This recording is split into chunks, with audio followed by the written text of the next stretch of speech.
I'd like to welcome you to the third day of our conference on Horizons, Art and Political Imagination. And my role here at this moment is to introduce TJ Demos, who is going to bring us through the day with his work as a moderator. TJ Demos is a writer and critic teaching at the Department of Art History at University College in London. He's presently completing a new book titled Migrations, Contemporary Art and the Politics of Globalization that explores the relation of contemporary photography and video to mobility and statelessness. Demos' essays have appeared in Art Forum, Grey Room, October, and Texte zur Kunst, among others. And in 2007, he published The Exiles of Marcel Duchamp, which places the artist's work in relation to the early 20th century nationalisms and political upheavals.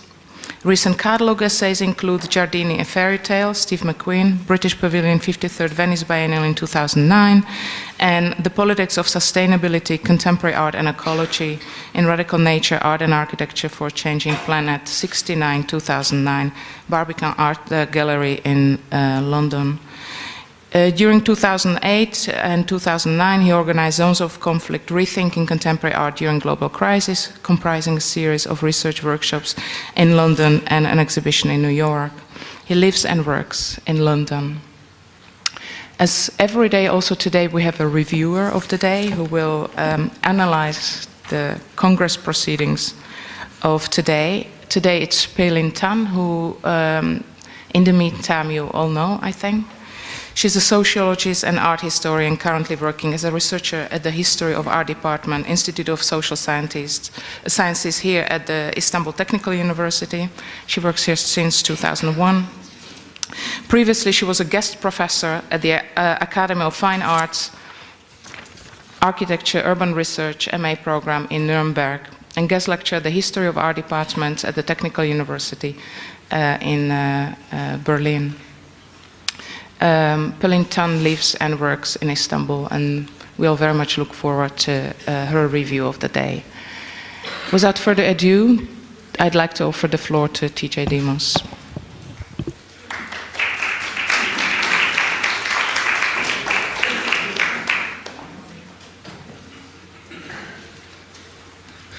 Thank you, Maria, and thank you all for coming.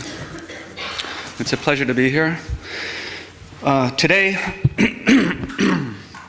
Today we turn to the subject of reclaiming a horizon, art as political imagination, which is intended to consider, with an impressive range of international speakers, how new horizons have been or could be imagined at the crossing point of art and politics since 1989. And the presentations and conversations that will follow could very well be concerned with even more recent forms of artistic, cultural, and political practice, those in the present. So I'd like to make a few words of introduction before we turn to the speakers. Just a few minutes. We speak from the context, some might say, of political disaster, or rather the disaster of politics, of the takeover, for example, of the House of Representatives in the United States by extremist Republicans of the so-called Tea Party persuasion, signaling the failure and the truth as well of President Obama's rhetoric of change, where change built on the mystifying and wrong-headed will toward bipartisanship and consensus sees a once oppositional democratic agenda yield ever more territory to the right wing, eager to repeal even what few gains he has made. In Britain, where I've worked for the last 5 years, a coalition of populist plutocrats descended from royalty are forcing the country into the economics of shock and austerity, where the massive redistribution of wealth upwards lurks behind the smokescreen of deficit reduction, and where the securitocracy grows ever more robust at keeping people in their places, both in and outside the country. One from which I was recently denied entry for 3 months, owing to a minor administrative error when it came to renewing my work visa. All over Europe, we witnessed the last gasps of the social welfare state, as once untouchable institutions such as education and healthcare are dismantled, privatized, and economic and resource distribution rendered ever more unequal. There is no alternative. We hear again and again, as if there's no choice, no imagination beyond the present. Let the market regulate all of life, we hear, as governments of the West make ever more progress toward the building of a transnational bioeconomic regime with opposition deemed ever illegitimate, banished from political life, as consensus governance looks increasingly like the authoritarian capitalist regimes of Asia, ever eager to reduce the experiments in social democracy elsewhere, in places like Latin America, to so many economic security threats. I'm convinced in this regard by the arguments of writers such as Chantal Mouffe and Ernesto Laclau and Jacques Rancière and others, that opposition denied entrance into an agonistic democratic contest, one of dissensus, now finds itself reduced to terrorism in this post-political milieu, comprising modes of desperate, inarticulate, and prophecy-fulfilling acting out against reigning powers. This is a world of the forced denial of the horizons of political difference, imagination, and opposition. And it is against such a regime of post-political consensus that many of us find recourse to the artistic realm, with more potentially deluded hopefulness than ever. But at least that world of political and aesthetic creativity lets us live in a world of horizons of possibility, of political options, and of aesthetic imagination.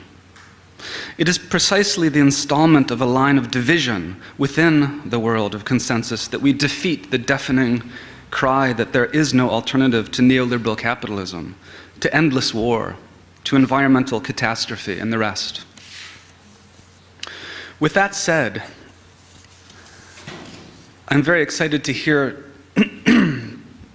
I'm very excited today to hear from other voices about these potential horizons, from some of the leading voices in the interconnected fields of political theory, philosophical aesthetics, artistic collectivism, and radical practice. I look forward to hearing about their proposals for how new horizons can be imagined, how they have become the object of speculation already, of visualization, of forms of materialization, how multiplying horizons of time and of space have rendered possible a new politics and a new aesthetics, one resisting the nostalgic return to a foundationalist discourse without the problematic reanimation of outmoded socialisms, even while rescuing the potentiality of past artistic, theoretical, and political engagements for present struggles.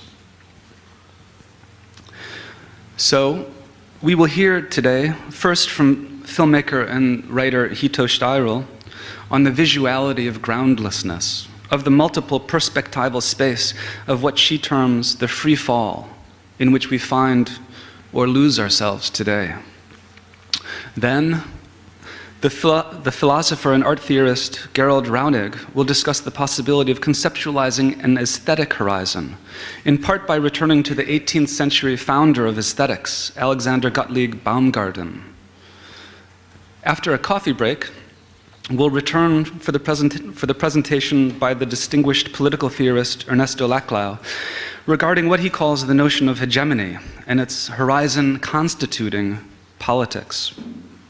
And after lunch, we'll conclude with a discussion between Robert Semper of the New York-based sound art collective Ultra Red and Dmitry Volensky of the St. Petersburg-based platform Chateau Delat, What is to be done, who will discuss together the conjunction of collectivism and emancipatory political imagination. As in the two past days, each talk will be followed by questions from the audience, which I will moderate, and we'll also have a couple group discussions.